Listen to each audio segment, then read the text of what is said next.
Good day sanibonani njani? My name is Mpumelo Wamshengu Shabalala Uchaku Dongana Mavuso amhlophe ofise nakuba kuyena ngumZulu wokuqala kaphuzu uMagubungwana omkhulu othandekayo. So yeah, guys, my name is Umpumelelo Kamshengu, but I'm known as Umfana Kamshengu. Please do remember to like, subscribe, comment down, ask anything with regards to working in China, with regards to traveling, with regards to anything, even if you wanna do some investments in South Africa, whether it's property and so on. I'm good at looking at spaces where you could find properties to buy, especially Gokasi, especially in rural areas that are developing. But then, yeah, on today's video, I just want to speak about the best things about South Africa versus China. So these are just the things I miss about South Africa and I love about South Africa more than in China, since I'm also living in this Asian country. So the first point would have to be the food. When it comes to food, Bafethu, I do love South African food. It's the best food I've ever tasted. I've traveled to some countries. I've been in different places where I'm eating different kinds of food from different places. So far, the worst food I've ever eaten was from Ethiopia, but the best food I've eaten is from South Africa. So when it comes to food and you being in China, you are gonna miss a lot about South African food. You're gonna miss things like chicken likini. You're gonna miss things like konandosi. You're gonna miss that proper taste of steak. You're gonna miss a lot of things. You're gonna miss intloko. You're gonna miss mush. You're gonna miss the curry, the chicken, biryani. You're gonna miss the food, the way we cook it back in South Africa, because here in China it's more like ufako garlic, chili powder, and then they just throw in the meat and that's it. Akunanarok, akunasobho. They just use weird things. It's mostly umxabiso ongakwazi ukuchaza when it comes to food here in China. So when it comes to food, the first thing you are really gonna miss about South Africa is the food. So the second part is Ubuntu. Sometimes us, especially Black South Africans, are working in China. We would kind of show you guys Wuti wherever we go. People will take out cameras and start taking photos of us, start taking videos of us. Sometimes they just stay, like literally stay.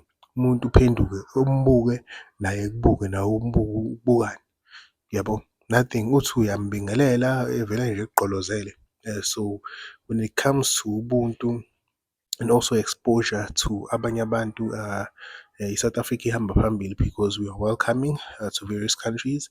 Not even various countries, we are coming to everyone in South Africa, and we do welcome every nation in our own space, in our townships. We welcome them in our cities. We welcome them in every area. We do welcome other nations, whether they're from Africa, whether they're from Asia, and so on. So that's because we do practice a lot of Ubuntu, which is something that is very rare here in China. Like China, it's like mind your own business, but they're gonna be on your business because they're gonna take photos, they're gonna stay, they're not gonna ask for permission. Abanqena ukuthi nime kulayini, they just go in front of you. Nawe kumele uze ube nekhanda ukuthi hayibo uphinde ungene phambi kwabo. So it's all those minor things that they do lack here compared to South Africa. Here we do respect each other. And culture yabo, it's something else. But then the third point is the global awareness. When it comes to South Africans, we are well aware what does America have. We are well aware of what's happening in Russia.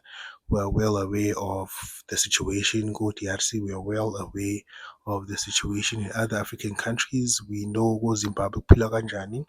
We are aware of a lot of things as South Africans that are happening in the outside world, even if we are not aware ngokuthi mhlampe to get the specific informations and the understandings. But we do know that America is here. We do know there's something called the Germany. We do know the Germans. We do know certain heroes from various countries. We do know Stalin. We do know the issues of Belgium invading certain countries. We do know a lot of things when it comes to history of various countries.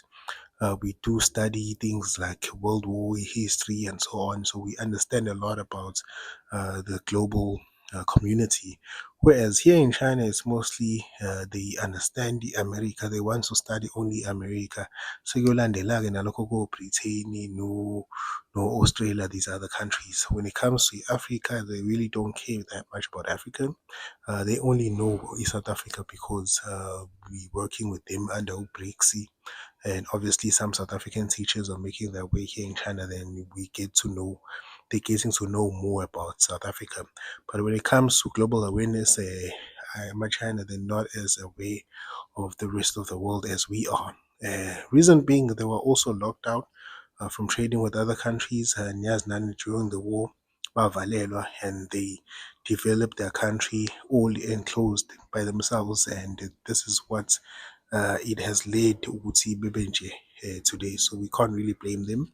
But then this is just something to share Uguti when it comes to global awareness, when it comes to knowing certain people. China is like they know Chinese. If you go to rural China, like small towns, they just know a Chinese, how a Chinese person looks like.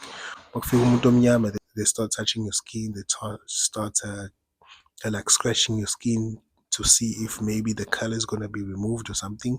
That's how they're not aware of the rest of the world. But then, yeah, it's all up to their policies, and also what babe valeliwe for a long period. So that's some of the things that South Africa is best in Gaio compared to here. And also when it comes to languages, thina-ke we can speak a lot of languages. Kumanje ngikhuluma isiNgisi, I can talk Zulu, I can talk a little bit of Xhosa, I can talk a little bit Swati, I can understand a bit of Sotho, I can speak like various languages. Even Moya Kasi, some people are able to mix Itsotsi-Tale, fucking Afrikaans phakathi. It's like you can understand a lot of languages when you are in South Africa. Even things, languages that are hard like isiVenda, yabo, because that's one of the hardest languages in my opinion. Kunzima nje ukwazi isiVenda, yabo. But then we are able to hear some certain words and understand the phrases. Like China is another thing. It's like Chinese or nothing. The population abazi isiNgisi basabancane, and that's why they're investing a lot in teaching the Chinese citizens some English phrases and words, and being able to speak in English with the rest of the world. So that's why the government is pumping a lot of money and investing in education, especially when it comes to English. That's because they know, would see the Chinese people, they just know Chinese, and then that's it. So that's where I would say South Africa is also at an advantage because we are able to speak in various languages. We are able to communicate in various languages. Kuno Swahili la next door, some South Africans that can speak other languages, especially Kenya, Mozambique. If you go Mozambique, you find that half of your family on the other side they can speak Portuguese and so on. So that's some of the benefits I would say South Africa has over here. And also when it comes to education, education it's free in some parts of South Africa. We do have free education from kindergarten, high school, uh, university. Sengano NSFAS ubuye ube mahhala ubuye ukhokhelwe. The whole fees must fall.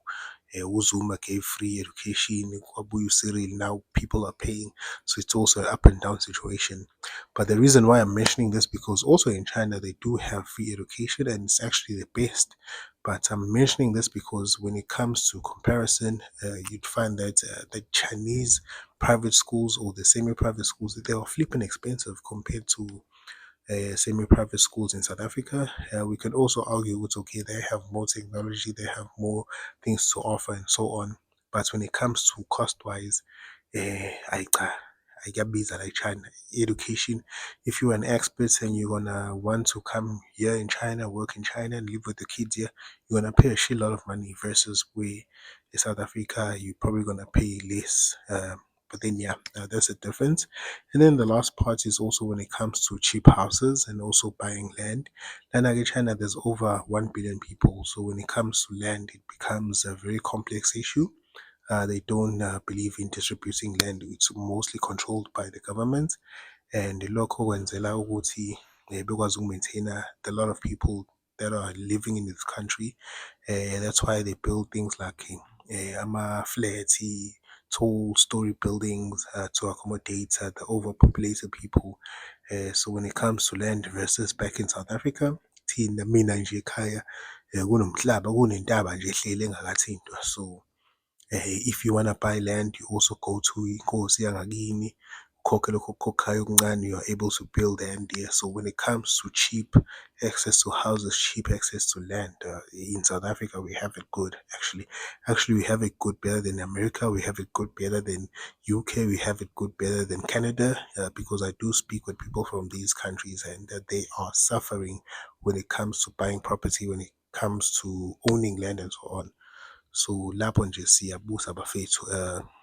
Yeah, that's it. So please do remember to like, subscribe, comment down, ask anything you need to ask about each hand.